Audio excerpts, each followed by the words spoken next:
నమస్తే MTV burning show స్వాగతం. నేను మాణిక్యరావు. ఆంధ్రప్రదేశ్లోనే కాదు తెలుగు రాష్ట్రాల్లో రాజకీయంగా అనేక సమకాలీన రాజకీయ వ్యవహారాల్లో అనేక సామాజిక వర్గాలు అనేక అంశాలపైన రాజకీయంగా ఎదగాలని ఒక తపన ఉంటుంది. అలాంటి తపన కలిగిన నాయకుడు కైకలూరు కేంద్రంగా కొన్ని సంవత్సరాలుగా ఇంచుమించుగా 2014 నుండి రాజకీయాల్లో రాజకీయ నేపథ్యం ఉన్న కుటుంబం, ఒక సామాన్య కుటుంబం. అక్కడ నుండి అంచెలంచెలుగా ఈరోజు తన వ్యాపారాన్ని, రాజకీయాన్ని, అదేవిధంగా సామాజిక సేవల్ని విస్తరించి రాజకీయాల్లో ఉన్నప్పుడు మంచి ఉంటుంది, చెడు ఉంటుంది. ప్రతి వ్యక్తి నాయకుడిని గమనిస్తారు. నాయకుడు అనే వ్యక్తి కూడా చాలా డిసిప్లైన్డ్గా, పుట్టిన చిన్న పిల్లవాడు కానీ పిల్ల కానీ తల్లి ఎంత సంరక్షణ చేస్తుందో అలాంటి పరిస్థితే రాజకీయ నాయకుడికి. ఇవాళ సీమ సిటుక్కుమంటే ఇవాళ ప్రపంచవ్యాప్తంగా వెళ్ళే డిజిటల్ మీడియా రంగం. ఇవాళ ఎటు చూసినా అభిమానులే ఉంటారు, స్నేహితులే ఉంటారు, ఆత్మీయులు ఉంటారు. కానీ ఆ నీడలోనే ఉంటుంది కనపడని చీకటి. ఆ చీకటి కోణంలో నుంచి వేళ అనేక అంశాలపైన అనేక రకాల ప్రశంసలు ఉంటాయి, విమర్శలు ఉంటాయి, రాజకీయంగా ఇబ్బందులు పడాల్సిన పరిస్థితులు కూడా ఉంటాయి. ఇటీవల ఎంటీవీ ఛానల్లో అనేక మంది రాజకీయ నాయకుల గురించి కానీ వ్యవస్థలపైన లోపాల గురించే ఎంటీవీ చాలా స్పష్టంగా ఇస్తుంది. పక్కా ఆధారాలతోనే సమాచారాన్ని సేకరించుకుని వాటిపైన సమగ్రమైన సమాచారాన్ని ఎంటీవీకి ఉన్న కోట్లాది మంది వ్యూవర్స్కి ఉన్న సమాచారాన్ని అందించడం ఎంటీవీ ప్రధాన సంకల్పం, లక్ష్యం. ఆ దిశగానే అడుగులు వేస్తుంది. ఉమ్మడి కృష్ణా జిల్లా, విభజన జిల్లా ఏలూరు జిల్లా కైకలూరు కాన్స్టిట్యున్సీకి సంబంధించి ఒక బీసీ నాయకులు రాష్ట్ర స్థాయిలో రాజకీయాల్లోనూ సామాజిక సేవలోనూ ముందంజలో ఉంటున్న బూరుబోయిన శ్రీనివాస్ యాదవ్ గారు.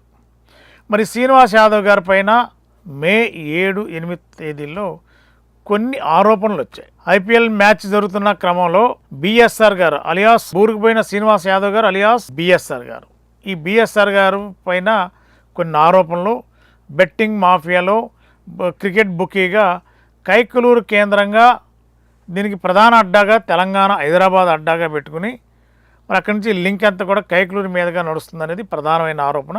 ఈ ఆరోపణలో బిఎస్ఆర్ గారు, దీంట్లో మీ మీద వచ్చిన ఆరోపణలకి మీరు ఎలా రెస్పాండ్ అవుతారు? నమస్కారం అండి మాణిక్యరావు గారు. అదేవిధంగా ఎంటీవీ ప్రేక్షకులకు, నా కైకలూరు నియోజకవర్గ ప్రజలందరికీ కూడా నా యొక్క నమస్కారాలు తెలియజేస్తున్నాను. ఏదైతే నా మీద ఆరోపణలు చేస్తున్నారో అవన్నీ కూడా అవాస్తవాలు, కావాలని కుట్రపూరిత చర్యలు. ఎక్కడా కూడా ఎప్పుడూ కూడా నాకు అటువంటి సంబంధాలు కానివ్వండి, అటువంటి ట్రాన్సాక్షన్స్ కానివ్వండి ఎక్కడ కూడా లేవు. అదేవిధంగా నా యొక్క బ్యాంక్ ట్రాన్సాక్షన్ చూసినా కూడా ఒక్క 10 రూపాయలు ఇల్లీగల్ అమౌంట్ నా అకౌంట్కి వచ్చినా, నా అకౌంట్ నుంచి బయటికి వెళ్ళినా దేనికంటే దానికి నేను సిద్ధంగా ఉన్నాను.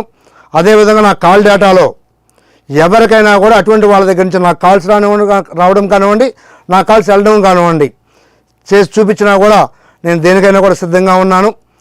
ఎప్పుడు కూడా తప్పుడు ఆరోపణలు చేసేటప్పుడు నిజాలు తెలుసుకోవాలని చెప్పేసి నేను తెలియజేస్తున్నాను. మీకు దమ్ము ధైర్యం ఉంటే నాకులాగా 10 మందికి సర్వీస్ చేయండి, సేవ చేయండి. సంఘానికి, సమాజానికి మేలు జరుగుతుంది.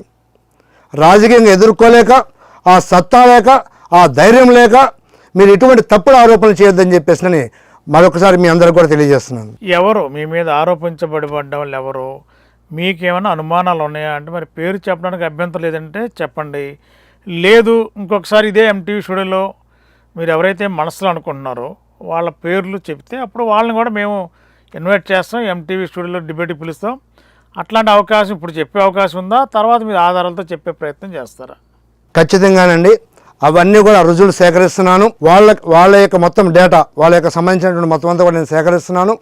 ఈరోజు ఛాలెంజ్ చేస్తున్నా, వాళ్ళుగా బయటకు వచ్చి వస్తాను అంటే ఇదే స్టూడియోలో, ఎంటీవీ స్టూడియోలో, ఇదే మాణిక్యరావు ముందు ఇక్కడే కూర్చుని ఉంటా, ఛాలెంజ్ చేస్తా. ఎవరైతే ఆరోపణలు చేశారో వాళ్ళకి దమ్ము ధైర్యం ఉంటే ఇక్కడికి రమ్మని చెప్పి ఛాలెంజ్ చేస్తున్నా. లేదు అని అంటే కైకలూరులో బహిరంగంగా నడిబొడ్డు మీద మొత్తం అందరి మీడియా మిత్రులను కూడా పిలిచి మీటింగ్ పెడతాను. దమ్ముంటే వచ్చి ఎదుర్కోమని చెప్తున్నాను. మీ యొక్క బ్యాక్గ్రౌండ్ కానివ్వండి, నా యొక్క బ్యాక్గ్రౌండ్ కానివ్వండి, వైట్ కలర్గా ఉన్న పబ్లిక్ సర్వీస్ చేస్తున్నా, ఎవరికి హాస్పిటల్ అన్నా, ఎవరికి చదువు అన్నా, ఎవరికి ఏ ఆపద ఉన్నా 24/7 365 days అందుబాటులో ఉన్నా. మీకులాగా ఇళ్లలో పడుకుని లేనని చెప్పను. ఛాలెంజ్ చేస్తున్నా. దమ్ము ధైర్యం ఉంటే ఇదే స్టూడియోలో కూర్చుని ఉంటా, రండి. లేదు అంటే నేనే ప్రూఫ్స్ తీసుకొచ్చి మళ్ళీ ఇదే మాణిక్యాలరావు దగ్గర ఇదే ఎంటీవీలో కూర్చున్నానని చెప్పేసి తెలియజేస్తున్నాను. మీకు మే 8వ తేదీన మీ మీద ఒక ఎంక్వైరీ మీన్స్ ఒక 41 నోటీస్ ఇచ్చో, లేకపోతే విజయవాడ నుంచి ఒక పోలీస్ వచ్చో, కృష్ణా జిల్లా ఒక పోలీస్ ఉన్నతాధికారి, ఒక సబ్ డివిజన్ స్థాయి అధికారి మీకు ఒక రికమెండేషన్, ఒక పొలిటికల్ పార్టీ అధికార పార్టీ నాయకుడు స్టేట్లో హెడ్ క్వార్టర్లో ఎయిర్పోర్ట్లో ఉండి మీ రికమెండేషన్ చేసి బిఎస్ఆర్ గారిని ఎక్కడ కూడా ఇబ్బంది పెట్టవద్దు, నోటీస్ ఇచ్చి పంపించేయండి అన్నారట. అవునా కాదా? ఇవన్నీ కూడా పక్కా కల్పితాలండి. ఎవరు కూడా ఏ ఆఫీసర్ కూడా నన్ను వచ్చి సంప్రదించింది లేదు, నన్ను కలిసింది లేదు, నాకు నోటీస్ ఇచ్చింది లేదండి. అదేమన్నా ఉంటే తీసుకురండి, బహిరంగంగా ఇక్కడే కూర్చొని ఛాలెంజ్ చేస్తున్నాను. మీకు ఈ ప్రచారానికి మూలకర్త ఎవరు అనుకుంటున్నారు? లేదు, ఇంత దారుణంగా మీ మీద బిఎస్ఆర్ గారి పైన ఇంత రాజకీయంగా మీరు ఎదుగుతున్నారని చెప్పి అనుకోవటమా, లేదంటే మిమ్మల్ని రాజకీయంగా ఇంకో విధంగా ఎదుర్కోలేక ఈ విధంగా ఎదుర్కొని మిమ్మల్ని బ్యాడ్ ప్రచారం చేసే ప్రక్రియ ఏమైనా మీ కైకలూరులో జరుగుతుందా? ఖచ్చితంగానండి. దానికి కూడా త్వరలో సమాధానం చెప్తాను. దానికి మొత్తం కూడా దాని ఇన్ఫర్మేషన్ కూడా గ్యాదర్ చేస్తున్నాను. దానికి బహిరంగంగా నేనే మళ్ళీ ఒకసారి మీ సభాముఖంగా మీ ఆధ్వర్యంలోని మీటింగ్ పెడతాను. నన్ను రాజకీయంగా ఎదుర్కోలేక పిరికి బంద చర్యలని చెప్పేసి భావిస్తున్నాను. దమ్ము ధైర్యం ఉంటే మీరు కూడా 10 మందికి సర్వీస్ చేయండి. మీరు కూడా 10 మందికి సర్వీస్ చేయడం వల్ల, నాతో పాటు మీరు కూడా చేయడం వల్ల 10 మందికి, సంఘానికి, సమాజానికి మేలు జరుగుద్దని చెప్పేసి తెలియజేస్తున్నాను. మీరు సవాల్ ఇస్తే అవతలేబోళ్ళు సవాల్ తీసుకోవడానికి సిద్ధంగా ఉండే మనుషులేనా కాదా? లేదు, గతంలో మీరు వాళ్ళు కలిసి పనిచేశారా? వాళ్ళు సిద్ధంగా ఉంటే కనుక ఈ రోజున ఈ క్షణం నుంచి నేను సిద్ధంగానే ఉన్నాను. ఎక్కడంటే ఎక్కడికి, ఎప్పుడంటే అప్పుడు నేను రెడీగా ఉన్నాను. ఇదే స్టూడియోలో ఇప్పుడు కాల్ వచ్చినా కూడా మాణిక్యాలరావు గారికి ఇక్కడే కూర్చొని ఉంటా. నేను సిద్ధంగా ఉన్నా. వాళ్ళు సిద్ధమైతే కనుక ఛాలెంజ్, ఓపెన్ ఛాలెంజ్. మీ కుటుంబ నేపథ్యం, మీరు, మీ నాన్నగారు ఒక చిన్న డొక్కు లారీ, ఈ లారీ స్థాయి నుండి ఇవాళ ఈ స్థాయికి కోట్లకి పడగలెత్తిన బిఎస్ఆర్ గారు అయోధ్య పట్టణంలో ఎకరం 34 లక్షల రూపాయలు పెట్టి 9 ఎకరాలు ఎట్లా కొనగలిగారనేది ప్రధానమైన ప్రశ్న మీ కృష్ణా జిల్లా మీన్స్ మీ కైకలూరు కాన్స్టిట్యున్సీలో నడుస్తుంది. మీరు ఎవరైతే ఆరోపించబడుతున్నారో, మీ ప్రత్యర్థులు మిమ్మల్ని బ్యాడ్ ప్రచారం చేయాలని ప్రయత్నం చేస్తున్నారు, వాళ్ళు ఏమైనా ఇదంతా సృష్టి అనుకుంటున్నారా? దీంట్లో వాస్తవాలు ఉన్నాయా? మా నాన్నగారికి 4 లారీలు, డొక్కు లారీ కాదు, 4 లారీలు, నేషనల్ పర్మిట్ లారీలు, 4 లారీలు, 10 ఎకరాల పొలంతో మంచి వ్యాపారం చేస్తూ కైకలూరు సెంటర్లో అందరితో కూడా మంచి సత్సంబంధాలతో మంచి సర్వీస్తో ముందుకెళ్తూ ఆయన మంచిగా వ్యాపారం చేసి నన్ను బాగా చదివించారండి. MBA చదివించారు. అదేవిధంగా అది ఆయన యొక్క రాజకీయ నేపథ్యం, ఆయన ఎంపీటీ చేసి ఉన్నారు నా చిన్నప్పుడు. ఆ రాజకీయ నేపథ్యం నుంచి నేను వణుకుపుచ్చుకొని ఆ యొక్క సర్వీస్ గుణంతో 10 మందికి సర్వీస్ చేస్తూ, ఎప్పుడు ఎవరైనా కూడా హాస్పిటల్ పని ఉందని చెప్పని వస్తే అర్ధరాత్రి అన్నపొద్దని లేకుండా, అర్ధరాత్రి 1 గంటకు ఫోన్ వచ్చినా కూడా 1 గంటకైనా 2 గంటలకైనా కూడా మా ఎమ్మెల్యే కామినేని శ్రీనివాస్ గారు నిద్ర లేపి హాస్పిటల్కి ఫోన్ చేయించి వాళ్ళకి మంచి ట్రీట్మెంట్ అందేలాగా చూడడమే కాకుండా, ఎవరికైనా కూడా ఫీజు అవసరమైనా, వాళ్ళకైనా ఆర్థిక ఇబ్బంది ఉన్నా కూడా అంతా కూడా మంచిగా చేస్తూ ముందుకెళ్తున్నాను. దాన్ని ఓర్వలేక, ఆ విధమైన కార్యక్రమాలు వాళ్ళు చేయలేక, వాళ్ళకి ఆ ధైర్యం లేక, వాళ్ళకి ఆ దమ్ము లేక ఈ విధంగా పిరికిబంద చర్యలండి. వాళ్ళు దమ్ముంటే నాకులాగా 10 మంది సర్వీస్ చేయమని చెప్పి కోరుతున్నాను. ప్రతి గ్రామంలో కూడా నా యొక్క బిఎస్ఆర్ ఆర్మీ ఉంది. ఆ బిఎస్ఆర్ ఆర్మీ మంచికే ఉపయోగపడుతుంది, మంచి చేస్తుంది, మంచి కోసమే ఉంది నా బిఎస్ఆర్ ఆర్మీ. ఆ గ్రామంలో ఉన్నటువంటి ఎవరికి ఏ సమస్య వచ్చినా, వాళ్ళకి చదువు విషయంలో కానివ్వండి, ఆర్థిక ఇబ్బందులు కానివ్వండి, అదేవిధంగా ఆరోగ్యపరమైన ఇబ్బందులు కానివ్వండి వస్తే నా దృష్టికి తీసుకొచ్చి వాళ్ళకి మంచి చేస్తున్నారు. నేను నా యొక్క చేతనంతో నేను చేస్తూ మా ఎమ్మెల్యే గారి దృష్టికి తీసుకెళ్ళి ఆయన్ని ఓపికతో ఒప్పించి ఆయనతో సర్వీస్ చేయించుకుంటూ వాళ్ళకు ఉపయోగపడుతున్నాను. ఈ విషయంలో మరొకసారి మా ఎమ్మెల్యే కామినేని శ్రీనివాస్ గారికి నా యొక్క ధన్యవాదాలు తెలియజేస్తున్నాను. అతి తక్కువ కాలంలో బిఎస్ఆర్ గారు కోట్ల రూపాయల భూములు కొనుగోలు చేయడానికి దీనికి ఉన్న బ్యాక్గ్రౌండ్ ఏంటి, ఆర్థిక పరిస్థితి ఏంటి, మీకు ఒకేసారి ఇన్ని కోట్ల రూపాయలు ఎక్కడి నుంచి వచ్చాయనేది ప్రధానమైన ప్రశ్న. నేను సుమారుగా 50 ఎకరాలు రొయ్యల చెరువులు చేస్తున్నానండి. నాకు ఆక్వా ఫీడ్ షాప్ ఉందండి. ఆక్వా ఫీడ్ మంచి వ్యాపారం జరుగుతుంది. అదేవిధంగా నాకు కన్స్ట్రక్షన్స్ ఉన్నాయండి, రియల్ ఎస్టేట్ ఉందండి. వీటిలో భాగంగా నా వ్యాపారాలు నేను చేసుకుంటూ ప్రతి సంవత్సరం కూడా నా ఆదాయంతో పాటు అందరూ కూడా సర్వీస్ చేసుకుంటూ నా ఆదాయంలో వచ్చినటువంటి ప్రతి రూపాయలో ఒక పావలా రూపాయలు ప్రజలకు ఖర్చు పెడుతూ వాళ్ళకి సాయం చేస్తూ ముందుకెళ్తున్నాను. దీంట్లో భాగంగా నా వ్యాపార దృష్ట్యా నాకు బ్యాంక్స్, ఈ state Bank of India December 16, 2025 2,50,00,000 నాకు లోన్ ఇవ్వడం జరిగిందండి. డిసెంబర్ 16, 2025లో. అదేవిధంగా నాకు ఇంట్లో ఉన్నటువంటి మా మిసెస్ దగ్గర ఉన్నటువంటి బంగారాన్ని తాకట్టు పెట్టి అదే ఎస్బీఐ బ్యాంకులో తాకట్టు పెట్టి సుమారుగా 900 గ్రాములు తాకట్టు పెట్టి బ్యాంకులో పెట్టి సుమారు ₹1,00,00,000 తీసుకుని బ్యాంకు నుంచి తీసుకుని ఈ యొక్క ప్రాపర్టీ కొనడం జరిగిందండి. నా వ్యాపారంలో దీని మీద ఉన్న బాకీని నా వ్యాపారంలో తీర్చుకోగలనటువంటి ధైర్యంతో ప్రజల ఆశీస్సులతో నేను ఈ యొక్క భూమిని కొనడం జరిగిందండి. అదేవిధంగా ఇల్లు కడుతున్నానండి. ఆ ఇల్లు కూడా స్టేట్ బ్యాంక్ ఆఫ్ ఇండియా నుంచే ₹95,00,000 లోన్ రావడం జరిగిందండి. ఆ లోన్తో ఆ ఇల్లు కడుతున్నానండి. ఒక్క ₹10,00,000 బ్యాంకుల్లో లోన్ ఇవ్వాలంటే 100 కాగితాలు ఆస్తులు రాయించుకుంటారు బ్యాంకు వాళ్ళు. ఇవాళ మీకు 2 కోట్ల పైబడి, మళ్ళీ ₹95,00,000 పైబడి ఇన్ని రకాల లోన్లు nationalised State Bank of India loan ఇచ్చిందంటే మీకు ఏం డాక్యుమెంట్స్ పెడితే వాళ్ళు లోన్లు ఇచ్చారు మీకు? వితౌట్ డాక్యుమెంట్స్ నా సిబిల్ స్కోర్ మీద నాకున్నటువంటి సిబిల్ స్కోరే నాకు ఆ లోన్లు తీసుకురావడానికి కారణమైందండి. నా సిబిల్ స్కోర్ బేస్ చేసుకుని ఆ బ్యాంకులు కూడా లోన్ ఇచ్చినాయండి. మనిషి యొక్క సిబిల్ స్కోరు అంటే ఫైనాన్షియల్ స్టేటస్ బాగుంటే బ్యాంకులు ఏ విధంగా ముందుకు వచ్చి వాళ్ళ వ్యాపారాలకు తోడ్పాటునిస్తాయో నిదర్శనం అండి ఈ యొక్క బ్యాంకులు. బ్యాంక్ మేనేజరు లేదా చీఫ్ మేనేజర్ మీకు ఫ్రెండ్ అవ్వచ్చు, లేదంటే బిఎస్ఆర్ గారికి ఒక సొసైటీలో ఒక వాల్యుబుల్ పర్సను, ఒక జెన్యున్ పర్సను. 10 లక్షలు ఇచ్చినా 10 కోట్లు ఇచ్చినా ఈఎంఐలు చాలా జాగ్రత్తగా కట్టగలరు, రిఫండబుల్ ఉంటుంది. బ్యాంకులు కానీ నమ్మినప్పుడు వాళ్ళు పైన సీజీఎంకి వాళ్ళ పెద్ద హెడ్స్కి చూపించాలి రికార్డ్ డాక్యుమెంట్స్. ఈ డాక్యుమెంటేషన్ ప్రజెంటేషన్ ఉండాలి.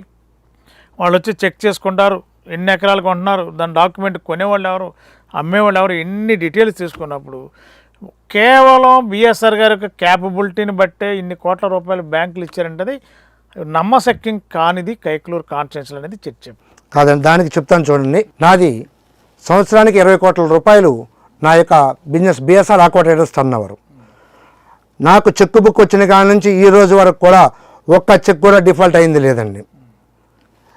నా యొక్క ఫైనాన్షియల్ ట్రాన్సాక్షన్స్ అన్నీ కూడా క్లియర్ అండ్ కట్గా అన్నీ కూడా క్లియర్గా ఉండబట్టి బ్యాంక్స్ నా యొక్క బిఎస్ఆర్ ఆక్వా ట్రేడర్స్ ఉన్నటువంటి టర్నోవర్ని బేస్ చేసుకుని నా సిబిల్ స్కోర్ని బేస్ చేసుకుని వాళ్ళకున్న లిమిట్స్తోనే ఆ యొక్క ఇవ్వడం జరిగింది.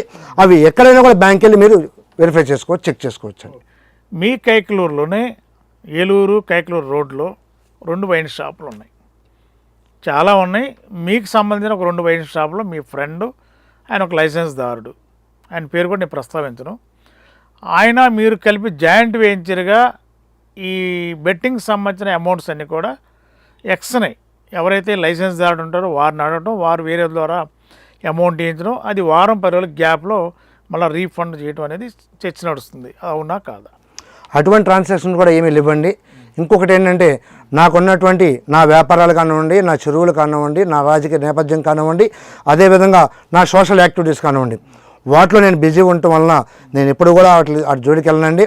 అటువంటి ట్రాన్సాక్షన్స్ అనేది ఆవాసము కల్పితాలు అటువంటి ఏమి కూడా లేవండి. అవన్నీ కూడా రాజకీయంగా నన్ను ఎదుర్కోలేక చేసినటువంటి కుట్రల్లో భాగమండి. ఈ 2 వైన్ షాపులు, ఒక పెట్రోల్ బంకు, ఆ పెట్రోల్ బంకులో మీ లావాదేవీలు మీరు వెళ్ళటం కానీ ఆ సోకాల్డ్ పర్సన్ 3 అక్షరాల పేరు గల వ్యక్తికి మీకు సంబంధం ఉందా లేదా? అసలు అతను ఎవరో కూడా నాకు తెలియదండి. అతని కాంటాక్ట్ కూడా నా దగ్గర లేదు. మీరు కాల్ డేటా తీసుకుని అతనికి ఎప్పుడన్నా కూడా అతను అన్న పర్సన్కి నా కాంటాక్ట్స్లో ఉన్నా లేదు కాల్ డేటాలో నేను అతనికి కాల్ చేసినా అతను నాకు కాల్ చేసినా నాకు అతనికి ఎటువంటి కమ్యూనికేషన్ జరుగున్నా ట్రాన్సాక్షన్ జరుగున్నా నేను ఓపెన్గా సిద్ధంగా ఉన్నానండి. ఎటువంటి ట్రాన్సాక్షన్ కూడా లేదు నాకు అతనికి. వర్మ, అజయ్ ఈ 2 పేర్లు మీకు విన్నారా? మీకు తెలిసిన వాళ్ళ తెలియని వాళ్ళ? ఈ మధ్య కాలంలో నేను ఈ పేపర్లో అట్లా చూడడమే తప్ప ఇంతకుముందు ఎప్పుడు కూడా వాళ్ళని కలవడం కానివ్వండి, వాళ్ళు నాతో మాట్లాడడం కానివ్వండి, నేను వాళ్ళతో మాట్లాడడం కానివ్వండి ఇంతవరకు లేదండి. వాళ్ళు ఎవరో కూడా తెలియదు, ఎక్కడ ఉంటారో కూడా నాకు తెలియదండి. బిఎంఆర్తో మీ వ్యాపార సంబంధాలు ఏంటి? వెరీ గుడ్ అండి. ఆయనతో నాకు చాలా ఒక కుటుంబ వాతావరణం, ఆయనకి నాకు కూడా మంచి ఇది ఉంది. నాకు వ్యాపారానికి ఆయన తోడ్పాటును అందిస్తున్నారు, ఆయన సహకారం అందిస్తున్నారు. ఆయనకి బేస్ చేసుకుని ఆయన యొక్క సహకారంతో నా వ్యాపారాన్ని ముందుకు తీసుకెళ్తున్నాను.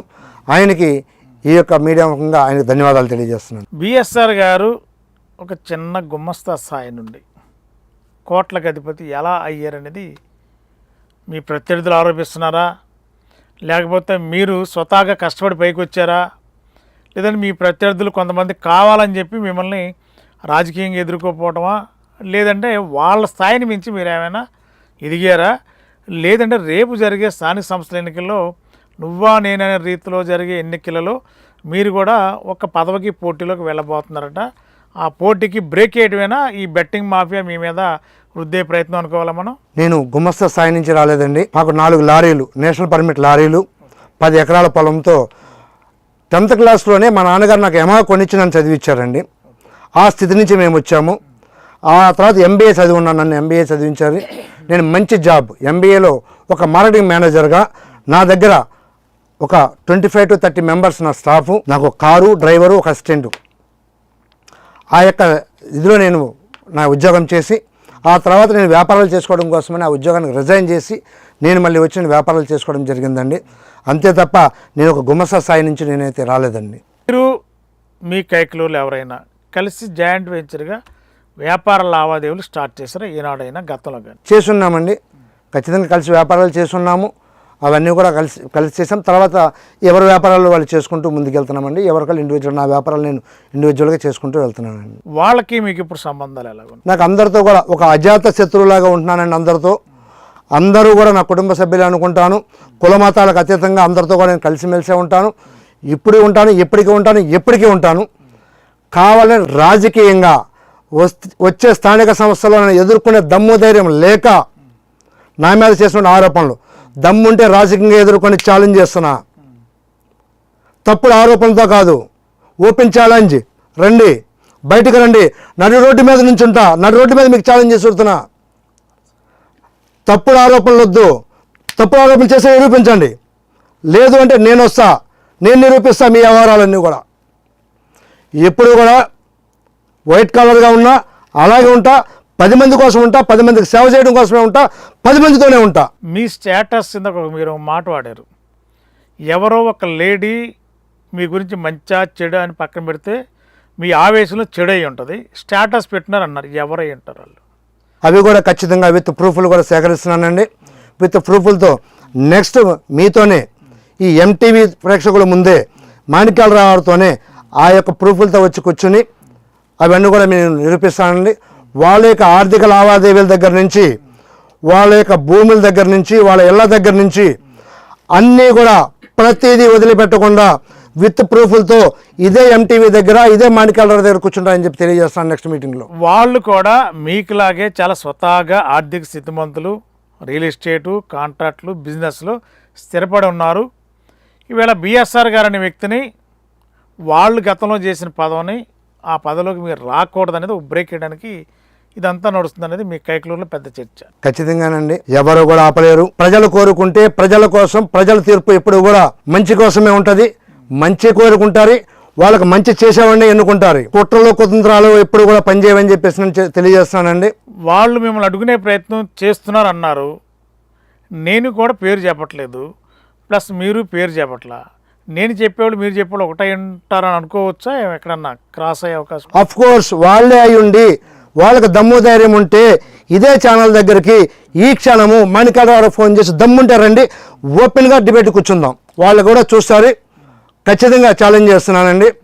ఓపెన్ డిబేట్కి నేను రెడీగా ఉన్నానండి. ఒకవేళ వాళ్ళు మిమ్మల్ని దాటి మీరు ఒకే పార్టీలో ఉన్నారు, మీరు అనుకునే ప్రత్యర్థులు ఒకే పార్టీలో ఉన్నారు అనుకోవాలా మనం? ఉండుండొచ్చండి. విత్ సాక్ష్యాలతో, ఖచ్చితంగా ఎవరు ఎక్స్పెక్ట్ చేయని సాక్ష్యాలతో మీ ముందుకు వచ్చి మీ దగ్గరే ఇదే ఎంటీవీలో ఇదే ఛాంబర్లో కూర్చుని మీకు అన్నీ కూడా క్లియర్ కట్గా చెప్తానని చెప్పేసి మీకు తెలియజేస్తున్నాను. ఇన్ని కుట్రలకు సహజంగా రాజకీయాల్లో ఉన్నప్పుడు ప్రత్యర్థి పార్టీలు చేయడం సహజం. కానీ మరి మీరు తెలుగుదేశం పార్టీలో కీలక నాయకుడిగా ఉన్నారు, చాలా యాక్టివిస్ట్గా పనిచేస్తూ వెళ్తున్నారు.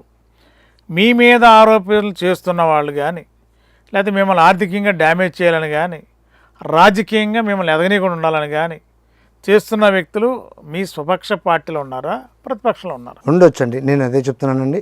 ఖచ్చితంగా విత్ సాక్ష్యాలతో మీ దగ్గరికి తీసుకొస్తాను. మీరు చెప్పడానికి అభ్యంతరం లేదు, బట్ ఏ పార్టీలు ఉన్నారని చెప్పాను.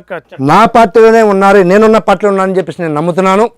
వాళ్ళకే ఓపెన్ ఛాలెంజ్ ఇస్తున్నాను. వాళ్ళు ఎప్పుడైనా కూడా మీకు కూడా దమ్ము ధైర్యం ఉండి ఓపిక ఉండి 10 మందికి సాయం చేయండి. సంఘానికి సమాజానికి ఉపయోగపడుతుంది. అంతే తప్ప మంచి చేసేవాడి మీద బురద జల్లొద్దు దయచేసి. బురద జల్లాలని చూస్తే బురద వచ్చి మీ మీద పడుతుంది, నష్టపోయేది మీరే. నన్ను కానీ నా బిఎస్ఆర్ ఆర్మీని కానీ టచ్ చేయాలని చూసారా, ఖచ్చితంగా ఫలితం అనుభవిస్తారు. ఓపెన్ ఛాలెంజ్ ఇస్తున్నా. బిఎస్ఆర్ ఆర్మీ అనేది సరే వాళ్ళకి అభ్యంతరమా లేదనేది సెకండరీ, అది మీ సేవా కార్యక్రమం, అది భాగం అనుకుందాం. ఇప్పుడు రాజకీయంగా నడుస్తున్న వ్యవహారం ఇప్పుడు అంత కైకలూరులో ప్రస్తుతం నడుస్తుందండి. బిఎస్ఆర్ అనే వ్యక్తి రాజకీయంగా రేపు 2 మండలాలకి పోటీలో ఉండాలని ఒక ప్రయత్నం చేస్తున్నారు. 2 మండలాల్లో బ్రేక్ వేయాలనేది మీ పక్షంలో, మీ స్వపక్షంలో ఉన్న పార్టీ నేతలు ఎవరైతే మీరు ప్రత్యర్థులుగా భావిస్తున్నారో వాళ్ళు ఆలోచిస్తున్నారట. మీ దాకా వచ్చిందా రాలేదు? అది ఖచ్చితంగా వచ్చిందండి.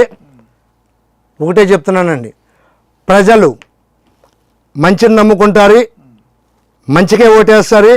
ఎవరు మంచి అనిపిస్తే వాళ్ళనే నమ్ముతారు, వాళ్ళనే గద్దెనెక్కిస్తారు, వాళ్ళ సర్వీస్నే కోరుకుంటారు. అంతే తప్ప కుట్రలని కుతంత్రాలని కూడా ప్రజలు నమ్మరు, వాళ్ళని ఓట్లేయరు, వాళ్ళని గెలిపించరు.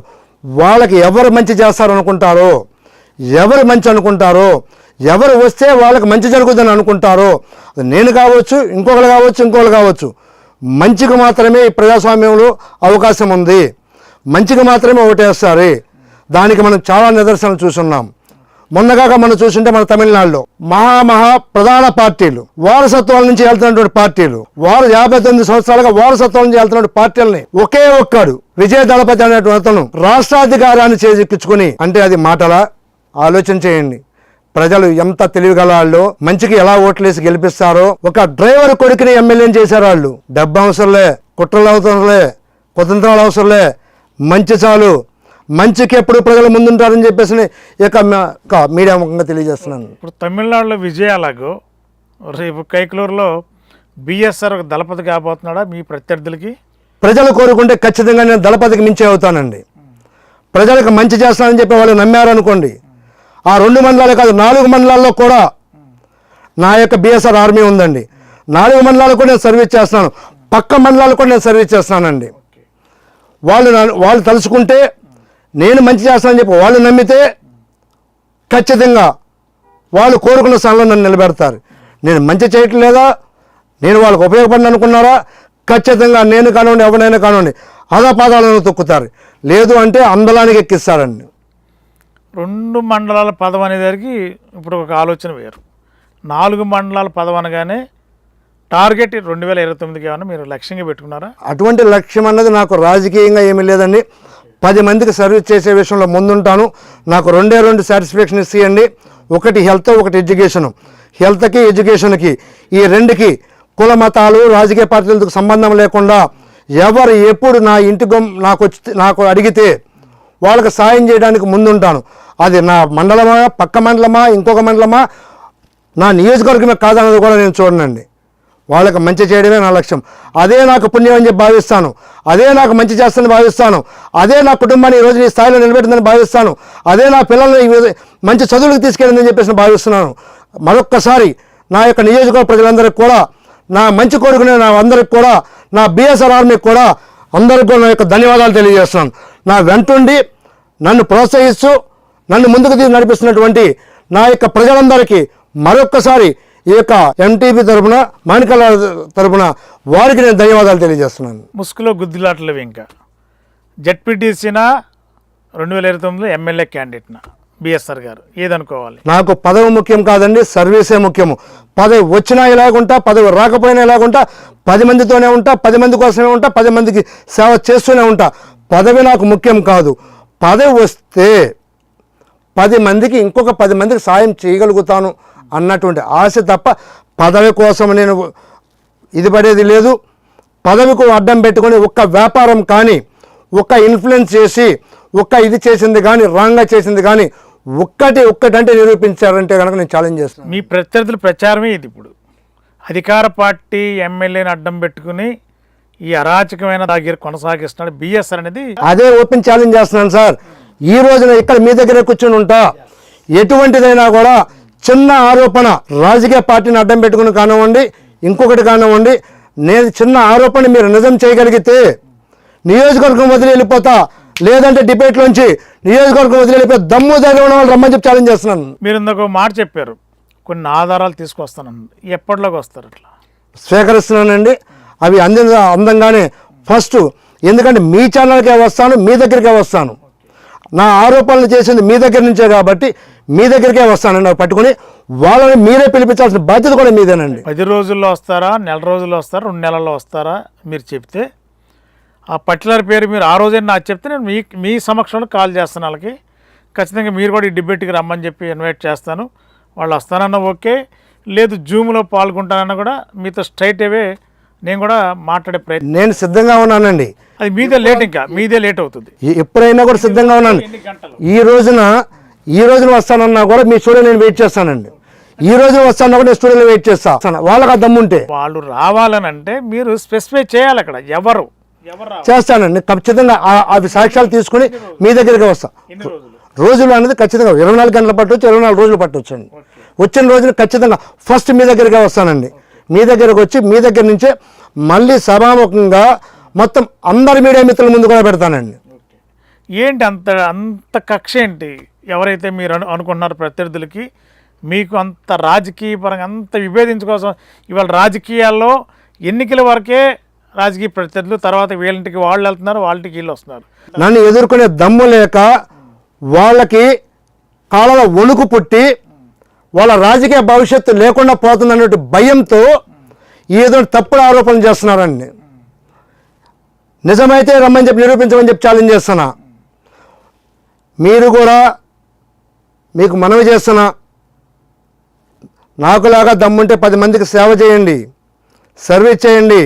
ఇంట్లో పడుకొని బెడ్రూమ్లో కూర్చొని లేనని చెప్పడం కాదు, పబ్లిక్లోకి వచ్చి 1 గంట అయినా 12 అయినా సర్వీస్ చేయండి. 2019 ఎలక్షన్లో నేను చేయలేదంటున్నారు. 2019 ఎలక్షన్లో ఎవరు ఎటు చేశారో అప్పుడు పోటీ చేసినట్టు జయమంగళ వెంకటరమణ గారికి తెలుసు, ప్రజలకు తెలుసు. నేను ఎవరికి నేను క్యాంపెయిన్ చేశాను, ఎవరి గెలుపు కోసం నేను పోరాడాను అందరికీ కూడా, ప్రజలందరికీ కూడా తెలుసు. విత్ ప్రూఫ్లు ఉన్నాయి. 5 ఏళ్ళకి ఒకసారి బిఎస్ఆర్ గారు కండువా మారుతూ డైరెక్ట్గా కాదు ఇండైరెక్ట్గా ఉంటుంది అంటున్నారు. ఏంటది అసలు ఆ మర్మం ఏంటి అక్కడ? ఎప్పుడైనా కూడా ఎప్పుడు కండువా మారింది, ఓసరవిల్లి రంగులు ఓసరవిల్లిలాగా రంగాలు మార్చేటువంటి మీరు, నేను కాదు. ఎప్పుడు ఒకే చిన్నప్పటి నుంచి తెలిసినప్పటి నుంచి కూడా పిలుస్తుంది రా తెలుగుదేశం, రా కదలరా అన్నటువంటి బోర్డులు నా ఇంటి మీద కట్టినాడు నేను. కాకపోతే వాస్తవం ఒప్పుకోవాలా, 2022లో నా రాజకీయ అవసరాల కోసం, నా ప్రజల అవసరాల కోసం నేను అప్పుడు ఎమ్మెల్యే గారితో సన్నిహితం ఉన్నమాట వాస్తవము. 2022 నుంచి 2024 ఎలక్షన్ ముందు వరకు మాత్రమే. 2019 ఎలక్షన్లో మీరు అటు చేశారా, మీ గ్యాంగ్ అటు చేశారు, నేను ఎటు చేశాను పబ్లిక్ తెలుసు, ప్రజలకు తెలుసు, ఆ పోటీ చేసిన నాయకుడికి తెలుసు. అదే రాజకీయ నాయకుడిని ఫోన్ చేసి అడిగినా కూడా చెప్తారు. ఒక ఎగ్జాంపుల్ చెప్పగలరా? దానికి సంబంధించిన ఎక్కడైనా వాళ్ళు ప్రచారం చేసినట్టు కానీ వాళ్ళు వేరే వాళ్ళకి సపోర్ట్ చేసినట్టు మీ పార్టీలో ఉంటుంది చీకటి రాజకీయం చేశారు. నియోజకవర్గం ఉన్నటువంటి 4 మండలాల ప్రజలకు తెలుసు. పోటీ చేసినటువంటి అప్పుడు జయమంగళ వెంకటరమణ గారిని మీరు ఇప్పుడు లైవ్లో కాల్ తీసుకున్నా కూడా ఆయనే చెప్తారు అన్నమాట అండి. బిఎస్ఆర్ గారు అంటే భయపడవలసిన అవసరం ఏంటి? బిఎస్ఆర్ గారి తరఫున ఉన్న ఆర్మీ ఒక బాడీ గార్డ్స్ కాబట్టి అంత హంగామాకి వెళ్తారు, ఎస్కార్ట్ వెళ్తారు కాబట్టి అంత భయపడాలా? అవతలైపోయి ఉన్నా భయపడే పరిస్థితి ఏర్పడింది అంటారా? అభిమానము ప్రేమతో వస్తారండి. భయపడి డబ్బుతో వచ్చే వాళ్ళు ఎప్పుడు కూడా నిలవరు. ప్రేమాభిమానాలు ఉన్నవాడు దేనికైనా సిద్ధపడి తోడుంటాడు, మంచి కోసం ఉంటాడు, మంచి చేయడం కోసం ఉంటాడు, 10 మందికి మంచి చేయించడం కోసం ఉంటాడు. నా బిఎస్ఆర్ ఆర్మీ అటువంటిది. తప్పుడు ఆరోపణలు లొంగేదే ప్రసక్తే లేదు, తలొగ్గేదే లేదు. చూసుకో, కాసుకో, ఛాలెంజ్ చేస్తున్నా. నీకు దమ్ము ధైర్యం ఉంటే ప్రజల్లోకి రా, మంచి చేయి, ఉపయోగపడుతుంది.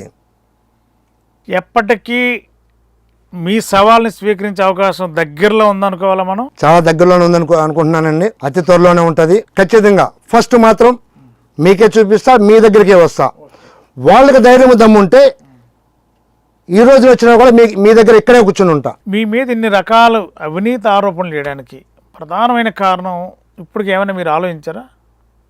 రాజకీయంగా ఎదుర్కోలేక, ఆ దమ్ము లేక, ధైర్యం లేక వాళ్ళకి మించి ఎదుగుతున్నటువంటి అక్కసుతో వాళ్ళు ఇదవ్వలేక వాళ్ళు రాజకీయంగా మీ పైన ఒక స్టెప్పే ఉండుంటారుగా, ఖచ్చితంగా నాకంటే ఒక స్టెప్ ముందే ఉన్నారండి.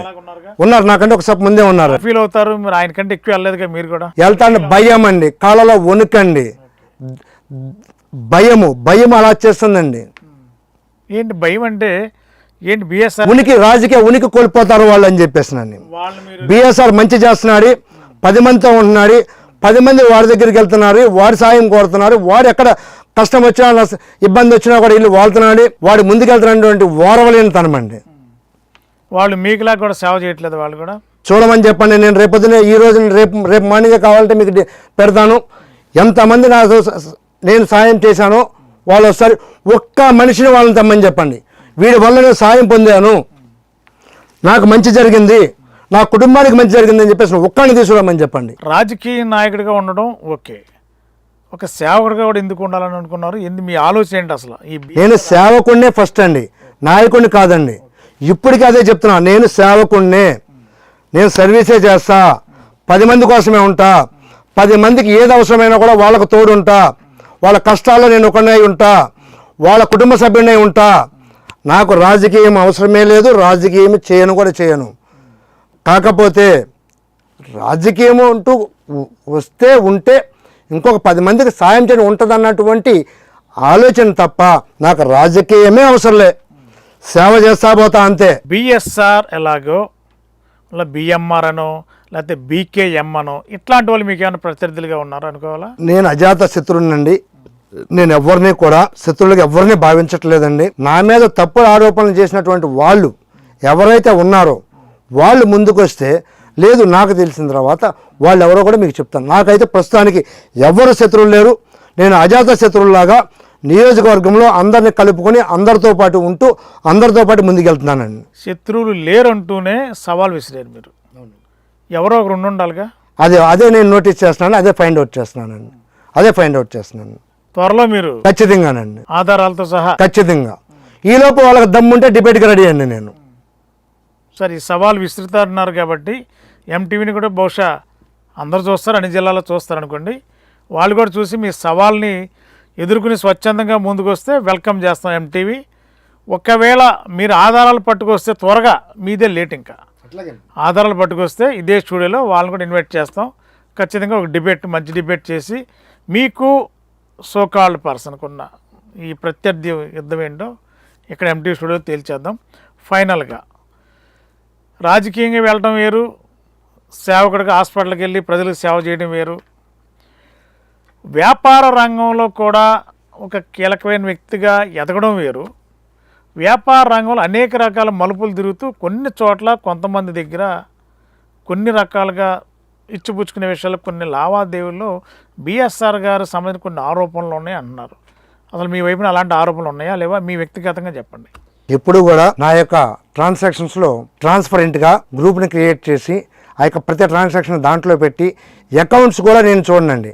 ఎవరైతే మెయింటెనెన్స్ నేను చేసినా అకౌంట్స్ వేరే పార్ట్నర్కి అప్పచెప్తా చూసుకొని, అంతే తప్ప ఎక్కడా కూడా ఎవరి దగ్గర కూడా ఒక సింగిల్ రూపీ ట్రాన్సాక్షన్ నాకు పెండింగ్ లేదు. వైట్ కలర్తో ఉన్నానండి. నేను పబ్లిక్లో ఏ విధమైన సర్వీస్లో ఉన్నానో కూడా మీరు ఒకసారి చూస్తే అర్థమవుతుంది. వాళ్ళకు కూడా ఇదే చెప్తున్నానండి. ఎప్పుడైనా కూడా వాళ్ళకి ఇది ఉంటే, దమ్ము ధైర్యం ఉంటే చక్కగా అందరికి 10 మందికి సర్వీస్ చేస్తే సంఘానికి, సమాజానికి కూడా మంచి జరుగుద్దని చెప్పేసి నేను తెలియజేస్తున్నానండి. ప్రతి సంవత్సరం కూడా నా పుట్టినరోజును పురస్కరించుకొని mega medical camp and blood donation camp, మీరు చెప్తున్నట్టు ఆర్మీ ప్రతి ఒక్కరు కూడా బ్లడ్ డొనేట్ చేసి ఎంతోమంది ప్రాణాలు నిలబెట్టడానికి వాళ్ళు దోహదపడుతున్నారండి. ప్రతి ఒక్క ఆర్మీలో ఉన్నటువంటి ప్రతి ఒక్కరు కూడా ఆ రోజున బ్లడ్ డొనేషన్ ఇస్తారు. దగ్గర 4 మండలాల నుంచి కూడా చాలామంది వచ్చి ఆ యొక్క మెడికల్ క్యాంపులో పాల్గొని ఆ యొక్క మెడికల్ క్యాంపులో సద్వినియోగం చేసుకుని అక్కడ ఆపరేషన్లు ఫ్రీగా చేస్తారండి. కళ్ళజోళ్ళు ఫ్రీగా ఇస్తారు. ఎటువంటి రూపాయి ఖర్చు లేకుండా మందులు కూడా నా సొంత డబ్బులతో ఇస్తానండి. ప్రతి గ్రామం కూడా 4 మండలాలు కూడా వారం రోజుల ముందు నుంచి కూడా ఆటోలు పెట్టి ఆటోల్లో క్యాంపెయిన్ చేసి అందరూ కూడా ప్రతి సంవత్సరం కూడా వాళ్ళు పెరుగుతూ చక్కగా చూపించుకుని వాళ్ళు ఎప్పుడైనా కనబడినప్పుడు, అయ్యా నీ యొక్క మెడికల్ క్యాంపులో మేము ఆపరేషన్ చేయించుకున్నాం, కంటి ఆపరేషన్ చేయించుకున్నాం, ఏదైనా కార్డియాక్ ఆపరేషన్ చేయించుకున్నాం, మాకు మంచి జరిగిందని చెప్తే చాలా అంటే చాలా సంతోషపడతాం. ఆ రోజు చాలా మనశ్శాంతిగా ఉంటుంది, మనసు సంతృప్తిగా ఉంటుంది. అట్లా చేయండి, మంచి అనిపిస్తుంది, సొసైటీకి మంచి జరుగుతుంది. మీ సేవ మీ ప్రత్యర్థులు మీ మీద కక్ష పెంచే ప్రయత్నం జరిగింది అనుకోవాలి మనం. సేవ వలన రాజకీయంగా ఎదుగుతున్నాను, అందరికి కూడా పబ్లిక్ దగ్గర అవుతున్నా, ప్రజలకు దగ్గర అవుతున్నటువంటి భయము, బాధ, భయాన్ని పోగొట్టుకోవడానికి పబ్లిక్లోకి వచ్చి సర్వీస్ చేయండి రా సన్నాసుల్లా. ఫైనల్ టార్గెట్ బిఎస్ఆర్ గారు రేపు రాజకీయాల్లో జడ్పీ చైర్మనా ఎమ్మెల్యేనా? నేను ఇందాక కూడా చెప్పానండి, నాకు పదవి వ్యామోహం లేదు, అవి ఏవి కూడా నాకు టార్గెట్లో లేవు. కానీ మీరింత సేవ చేస్తున్నప్పుడు చట్టబద్ధతతో పదవి ఉంటే ఇంకెక్కువ మంది చేసే ఆలోచన సహజంగా సేవకుల్లో ఉంటుంది. అట్లాంటి ఆలోచన మిమ్మల్ని ఏమైనా మీ మైండ్లో తెలుస్తుందా? అది ఉందండి, ఖచ్చితంగా ఉంది. కానీ అది మాత్రం నా టార్గెట్ కాదు. నా టార్గెట్ అంతా ప్రజలకు మేలు చేయడము, ప్రజలకు సర్వీస్ చేయడము, సేవ చేయటము, అది ఒక్కటే నా టార్గెట్. మీరన్నట్టు నేను ఇంతకుముందు చెప్పినట్టు కూడా ఏదన్నా రాజ్యాంగబద్ధమైన పదవి ఉంటే ఇంకొక 10 మందికి సాయం చేయడానికి ఉపయోగపడుతుంది తప్ప తప్పుడు బిజినెస్లు చేయడానికి కాదండి. అందుకోసం వస్తే బాగుండు అన్నటువంటిది ఖచ్చితంగా నా మనసులో ఉందండి. అది ప్రజల సర్వీస్ కోసం, ప్రజల సేవ కోసమే వాడతాను తప్ప నా స్వలాభానికి, నా వ్యాపారాలకి మాత్రం వాడనని చెప్పని మరొకసారి మీకు తెలియజేస్తున్నాను. అంటే మీకు దగ్గరలోనే 29కి మీ ఎమ్మెల్యే గారు రాజకీయాల నుంచి నిష్క్రమిస్తున్నట్టు కూడా చెప్పినట్టు సమాచారం ఉంది. ఆ ప్రయత్నాల్లో మీరు ఏమైనా నెక్స్ట్ టీడీపీ ఆలోచన ఉందా మీకు? నా ప్రజల ఆశీస్సులతో, వాళ్ళ మన్ననలతో, వాళ్ళ అభిమానంతో అటువంటి అవకాశమే వస్తే ఖచ్చితంగా జీవిత కాలం ఆ ప్రజల ముందు, వాళ్ళ కాళ్ళ ముందు వంగి వాళ్ళకి సర్వీస్ చేస్తానని చెప్పేసి నేను ఇంకొకసారి మీకు తెలియజేస్తాను. ప్రజలందరికీ కూడా నేను ఒక మీకు సేవకుడిగానే ఉంటాను. పదవి వచ్చినా రాకపోయినా, పదవి ఉన్నా లేకపోయినా ఎప్పుడూ మీ బిఎస్ఆర్ మీ కుటుంబ సభ్యుడే. మరి ఎంటీవీ బర్నింగ్ షోలో మరి కృష్ణా జిల్లా కేంద్రంగా కైక్లూరు ప్రాంతానికి సంబంధించిన బూరుగుపోయిన శ్రీనివాస్ యాదవ్ గారు మరి గత కొద్ది రోజులుగా మీడియాలో చాలా పెద్ద ఎత్తున ప్రచారం జరుగుతుంది. క్రికెట్ బుకీ అని, బెట్టింగ్ మాఫియా అని, ఈ మాఫియా ఎవరు అడ్డాగడ్డ కైక్లూరు అని ఒక ప్రచారం జరుగుతుంది. దీనిలో ఎవరి పాత్ర ఉంది, ఎవరి పాత్ర లేదు. దీనికి కొంతమంది రాజకీయంగా ప్రత్యర్థులే కావాలని చెప్పి బిఎస్ఆర్ గారిని టార్గెట్ చేస్తున్నారనేది ఈ బర్నింగ్ షో కార్యక్రమం చాలా ఆవేశంగా, చాలా ఛాలెంజ్గా కూడా సవాల్ చేస్తున్నారు. మరి ప్రత్యర్థులు ఎవరైతే ఉన్నారో, ఎవరైతే బెట్టింగ్ మాఫియా బిఎస్ఆర్ అని ప్రచారం జరుగుతుందో ఆ ప్రచారంలో వాస్తవం ఎంత అవాస్తవం ఎంత తేల్చుకోవడానికి రెడీగా ఉన్నానంటున్నారు బిఎస్ఆర్ గారు. అతి కొద్ది రోజుల్లోనా, గంటల్లోనా పక్కా ఆధారాలు తీసుకుని ఇదే ఎంటీవీ స్టూడియోకి వస్తానంటున్నారు. ఖచ్చితంగా ఎవరైతే బిఎస్ఆర్ గారు మనసులో భావాన్ని, పేర్లు బయట పెట్టకుండా ఉన్నారో, ఎవరినైతే గెస్ట్ చేస్తున్నారో వాళ్ళు ఏమైనా రేపు ఆధారాలతో వచ్చినప్పుడు ఖచ్చితంగా వాళ్ళు కూడా ఎంటీవీ స్టూడియోకి వస్తే ఖచ్చితంగా వీళ్ళిద్దరిని కూర్చోబెట్టి ఎంటీవీ స్టూడియోలో ఓపెన్ డిబేట్ చేస్తాం. ఖచ్చితంగా రాజకీయాల్లో ఎదగడం వేరు, కుట్రలు వేరు. రాజకీయం అంటేనే కుట్రలు, ఒకరి వెనకాల ఒకరు గోతులు దూవటం అనేది ఈ సమాజంలో జరిగే ప్రక్రియ. కాబట్టి దీన్ని ఎదుర్కోవడానికి బిఎస్ఆర్ గారు ఒక సేవకుడిగా ఉంటూ రాజకీయాల్లో అడుగు వేస్తూ వ్యాపార వ్యవస్థగా అడుగు వేస్తున్నారు.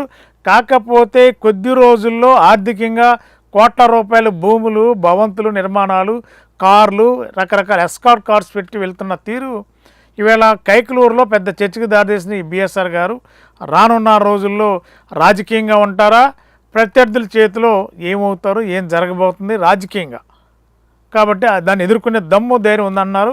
మరి కొన్ని గంటల్లో, రోజుల్లోనే ఇదే స్టూడియోలో మళ్ళీ బిఎస్ఆర్ గారిని తీసుకొచ్చి ప్రత్యర్థులు ఎవరైతే ఉన్నారో వాళ్ళ పేరు కూడా చెప్పే ప్రయత్నం చేస్తే వాళ్ళతో కూడా ఇక్కడ డిబేట్ చేస్తాం.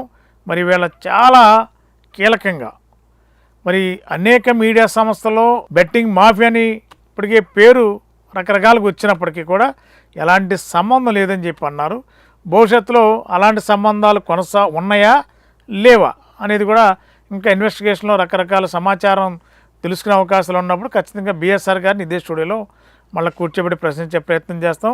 రాజకీయంగా, వ్యాపారపరంగా కూడా ఆయన చేస్తున్న వ్యవహారాల్లో చీకటి కోణం ఉందా లేదని కూడా చెక్ చేసి ఖచ్చితంగా మళ్ళీ ఇదే స్టూడియోలో ప్రశ్నించే ప్రయత్నం చేస్తాం. మరి ఈరోజు మరి చాలా కొద్ది రోజులుగా మదన పడుతున్నారు. గత 4-5 రోజులుగా బెట్టింగ్ మాఫియా, బిఎస్ఆర్ ఆర్మీ అని వాస్తవంగా సంబంధం లేదంటున్నారు. సంబంధాలు ఉన్నాయా లేవనేది ఇంకా డీటెయిల్డ్గా ఇంకొక డిబేట్లో పక్కా ఆధారాలు కూడా చెప్పే ప్రయత్నం చూద్దాం ఏం జరుగుతుందనేది కూడా. మరి ఈరోజు బిఎస్ఆర్ గారు ఎంటీ స్టూడియోకి వచ్చినందుకు ప్రత్యేకంగా వారికి ధన్యవాదాలు తెలియజేస్తున్నాం. ధన్యవాదాలు. అతి త్వరలోనే మీరు ఏమైతే మీ ప్రత్యర్థులకి కొన్ని ఆరోపణలు చేశారో, రాజకీయ ఆరోపణలు ప్రత్యర్థుల్ని మీరు ఓపెన్గా ఇదే స్టూడియోలో పేర్లు బయటపెట్టండి. ఖచ్చితంగా స్టూడియోలో మీకు మంచి డిబేట్ పెట్టి మీ ఛాలెంజ్ పారదర్శకంగా ఉందనేది మీ నియోజకవర్గమే కాదు, ఈ సమాజంలో ఎంటీవీ చూసే కోట్లాది మంది వీక్షకులు కూడా మీ నిజాయితీ, మీ యొక్క నిబద్ధత తెలిసే అవకాశం ఉంది. కాబట్టి అది త్వరగానే ఆ అవకాశాన్ని, ఆ ఛాలెంజ్ని మీరు త్వరగా అవతలి వాళ్ళు స్వీకరించేలా, వాళ్ళు స్వీకరించేలోపు మీరు త్వరగానే మీ నిర్ణయం తీసుకోవాలని చెప్పి కూడా ఎంటీవీ ద్వారా విజ్ఞప్తి చేస్తున్నాం. ప్రత్యేకంగా మరొకసారి మీకు ధన్యవాదాలు తెలియజేస్తూ ఎంటీవీ బర్నింగ్ షోని ఇంతటితో ముగిస్తున్నాం. Thank you. డిగ్రీ విద్యార్థుల భవిష్యత్తుకు భరోసా ఎన్ఆర్ఐ. మొదటి బ్యాచ్ విద్యార్థులకు 100% ఉద్యోగావకాశాలు కల్పించి ఏలూరులో ఉద్యోగాల కల్పనలో రారాజుగా నిలిచిన విద్యా సంస్థ ఎన్ఆర్ఐ. 2026-2027 విద్యా సంవత్సరం నుండి ఆర్టిఫిషియల్ ఇంటెలిజెన్స్, డేటా సైన్స్ వంటి ట్రెండింగ్ కోర్సులు ప్రారంభిస్తున్నామని తెలియజేయుటకు సంతోషిస్తున్నాం. అధునాతనమైన కంప్యూటర్ ల్యాబ్ సౌకర్యం, కంప్యూటర్ కోర్సులకు సూపర్ సీనియర్ అధ్యాపకులచే విద్యా బోధన, పరిమిత సంఖ్యలో సీట్లు, అడ్మిషన్లు జరుగుతున్నవి. కోర్సులు BSc computers, BSc AI, BSc DS, BCom computers, BCA and BBA. వివరాలకు ఎన్ఆర్ఐ డిగ్రీ కళాశాల, hotel Grand, Arya road, NR Peta, Eluru. Phone 9966948555.